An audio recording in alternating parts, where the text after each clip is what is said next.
Good evening, friends. Welcome to this mini Christmas edition of WordofGord.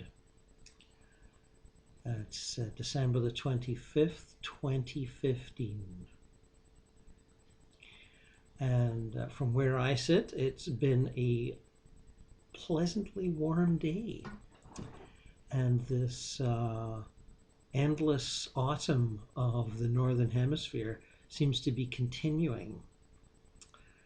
I heard from a friend in Helsinki, and it was just as warm and green there as it is here in Toronto, Canada.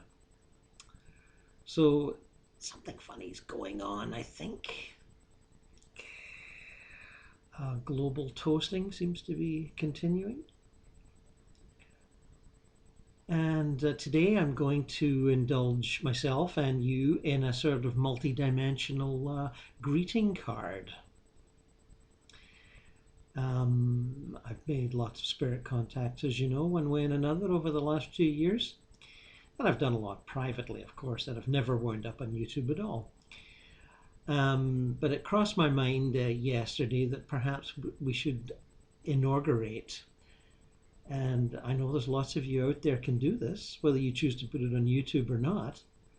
Lots of psychics and meditators and consciousness projectors who have contact out of this space-time envelope with spirits of various kinds, various types, various races, various belief systems. So why not follow my example and let's do a few of these and as I've said before, normalize relations between our world and the next. Now I've just come back from a little meditation. I was using some hemisync tapes from the Monroe Institute, which I've had for years and years and years. And they put you in a lovely meditative state where you can project quite easily. Now, I don't always use them. Sometimes I just sit in a chair and do it. Sometimes spirits come to me, as one came this morning.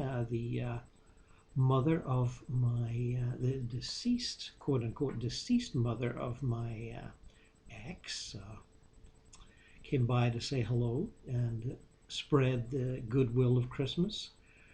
And she's been passed on for about a year or so now, but seems to have really found her feet and was quite keen to chatter on with me as I left the front porch, got in the car and drove to Starbucks for my Christmas morning coffee and bun.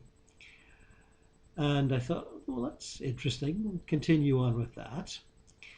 And so, as I say, using the hemisync tapes, I projected and talked with various members of my blood family, if you like, my nuclear family.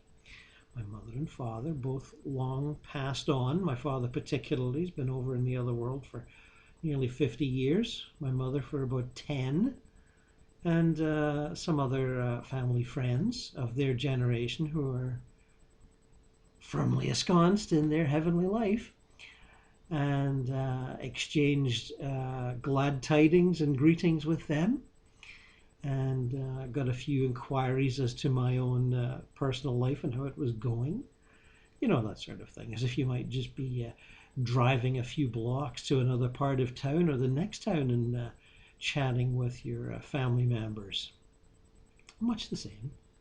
A little more mental, a little less physical, but much the same in terms of emotion and thought. And then I moved on to some other parents of good friends of mine who have been passed over a while now. I'm not sure if they would care for me to mention their names. Let me mention their initials. My good friend MKM and her mother and father, who've been over there for quite some time, and greeted them and wished them well, and got the same in return, and you know, some fond reminiscences of when we were all here on Earth together, and greetings to their daughter, MKM, you know who you are, dear. And then I moved on to, let me see, who was next?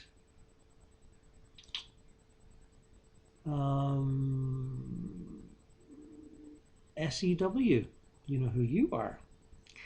And had been visited by her mother earlier this morning. Dropped in on her mother and her grandparents, who all seem to live together. And not surprising to me, as her mother spoke endlessly fondly of her childhood and young womanhood while still living with her parents before her marriage. So not at all surprised that she's living with them now. They seem to be a very happy family group. And again, we shared greetings, much as you would here. They're like they were all church-going Christians, so Christmas is a very important day for them, as it is for me, although I try to include the honoring of other prophets of other religions in my worldview. But Jesus Christ is still very important to me, although perhaps not as important as to, regular church-going Christians, still important. That great lighthouse of love and compassion that shines upon us endlessly. From there, where did I go then? Oh, SEW's father. He seems to be living alone and I don't mean lonely, I just mean living alone in a natural setting surrounded by birds and trees, as he was fond of here. Certainly many, many birds. Looked out the window as I was chatting with him, and birds were whipping by all the time. And had a little chat with him. He seemed to be quite comfortable. He's been over there a few years now, after a difficult illness in passing some years ago.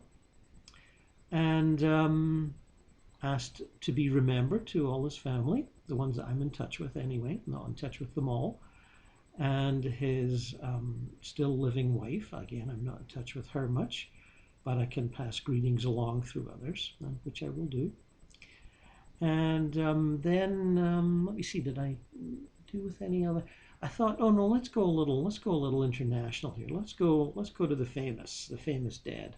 And as I'd broached the distance with our Canadian former Prime Minister Pierre Trudeau some years ago on the death of his son in that mountaineering accident, I felt I could easily approach him, and I did so.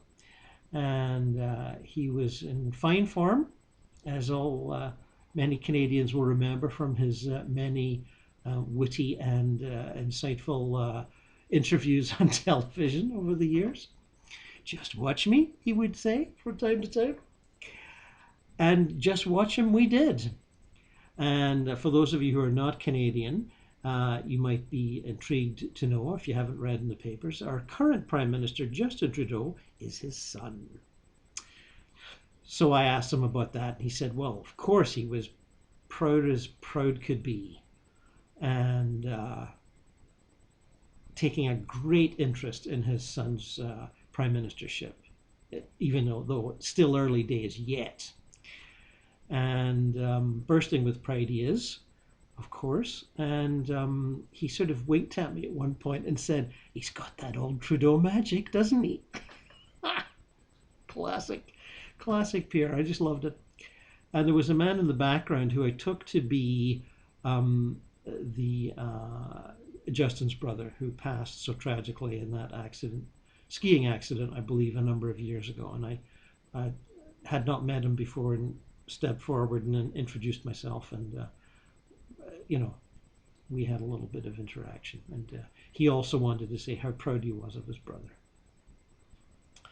as we all are, except for diehard Tories who probably can't stand him. But you Americans and Brits can understand that. There's the party politics continues on here, just like any other democracy. People have their favorites and their not so favorites. Anyway, that was a lovely little interaction, and I was very pleased I decided to do it. And also from Pierre Trudeau, greetings to all celebrating Canadians. He wanted to make that point. And Oil also wanted to make that point about tell Margaret she's right on about Sussex Drive. It really needs fixed up. He said it was drafty even when he lived there. And that's like a long time ago. Anyway, that's a Canadians only sort of thing. The rest of you might not get that, but oh yes, and Steve Jobs. I did a spirit contact with him a while ago, and I was quite keen to know what he thought of his this new movie Jobs that came out on him some time ago, which doesn't really present him in a very flattering light.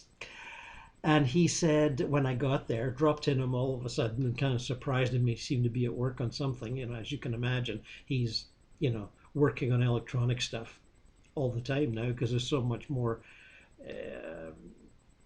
What's the word? Freedom to interact with others, and no budgets, and thoughts just flow so freely in the spirit world. Creativity is just such a charge for people of that nature there. And so he's a little surprised to see me. After nudging him a bit, he sort of remembered who I was. And he said, in response to the film, when I asked, he said, that was devastatingly accurate, he said. And I thought, well, that's pretty honest of him, because boy, he sure didn't look like a nice guy in that film. Anyway, he said, yeah, it's good for people to get to know what I was really like, creative as I may have been. I was a nasty little fellow.